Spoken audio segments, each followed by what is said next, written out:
What is going on, ladies and gentlemen? Welcome back to Auto Auction Rebuilds. We are back today with the Aston Martin. I have never cleaned it since I got it. I think today is the day we need to go out there and clean her up. Of course, it just wouldn't be a good video if we didn't have good old Roxy. Isn't that right, Roxanne? She's a big dog. She's a huge dog. Look at her. You ready to go outside? She's been sitting in this house for quite a while. I think she's ready to get out of here. There you go. She's an outside dog. She's not my dog. I have to say that every time because people are like, you're a horrible dog owner letting your dog run around without a leash. Well, she doesn't belong to me. She's lived here her whole life, and she spends her whole life just running around outdoors. Anyway, that car right there is the focus of our attention today. Let's see if we can clean it up. So here she is. This is my 2008 Aston Martin V8 Vantage Roadster. And she's filthy because I live on a gravel and dirt road. I know nobody would ever really take a car like this and drive it around in those conditions. But I do, because it's where I live and there's nothing I can really do about it. As you can see, the wheels and tires are dirty. The whole car is just absolutely filthy. I got mud all over it. She's pretty nasty, guys. So the goal in this video is just to try to clean it up some and make it look a little bit better than it does now.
Well, unfortunately, it got dark on us. That happens. We got short days, man. Like, it gets dark way too early, but hopefully you can still see a little bit of reflection from the sunset on the old girl, man. I cleaned her up as best I could. Not only did I wash her, but I threw on a little bit of ceramic coating spray-on wax.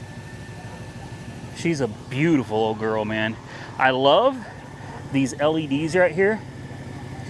I love those. And then the projection xenon headlights. She came out really, really nice.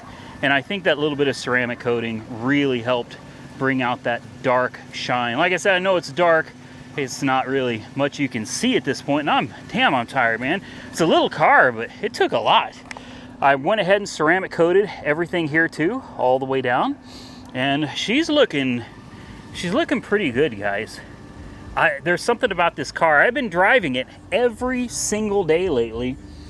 Check out the gauges. The only warning light on is the TPMS light, which I guess I could throw a set of tires on it, have the TPMS sensors rebuilt, and she'd probably be good as new with no warning lights at all. I love that center stack, and I love that clock right there too. It's a beautiful car, whether you got the top up or down. She's absolutely gorgeous. And these doors. There really is something about these. They call them gull wings, I guess. Just opening up like that, man. Absolutely beautiful. Well, I wish I could put some coating on the tires and everything, but truthfully, I'm about to drive it home and take it right back down that dirt road again, and that wouldn't make a whole lot of sense because you'd end up with, a bunch of dust and dirt stuck to the tires all over again. Hopefully this ceramic spray holds off some of this dust and dirt a little bit longer. This is it right here. It's Griot's Garage Ceramic Speed Shine Boda Size, 15% more product. I'll leave a link to this below on Amazon if you want to pick some up for yourself. This is good stuff, and I think it's going to do right by this car. I guess we should probably take her out for a quick spin before it's so dark we can't see anything at all. All right, listen to this, guys. Oh, she sounds good. Let's get that e-brake off.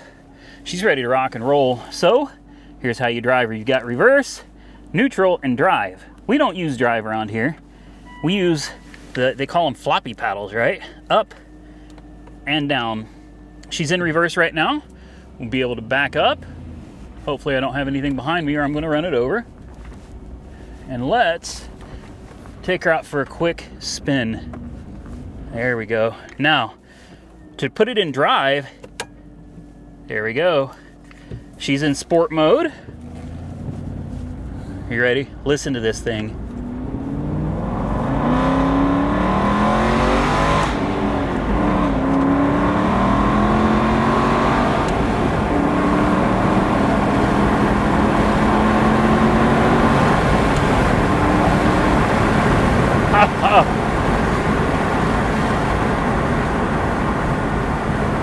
All right.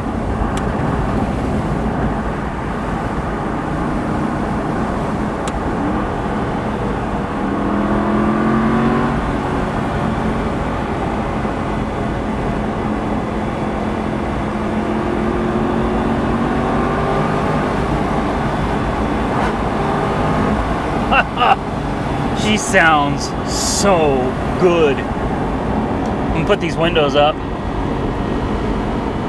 Guys, we're sitting at 6,000 RPM in second gear doing 60.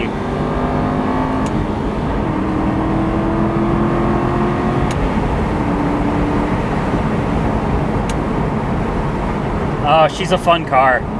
She is a fun car.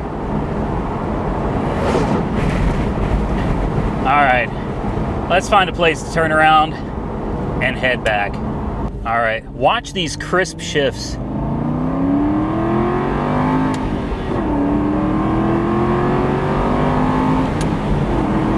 Look at that.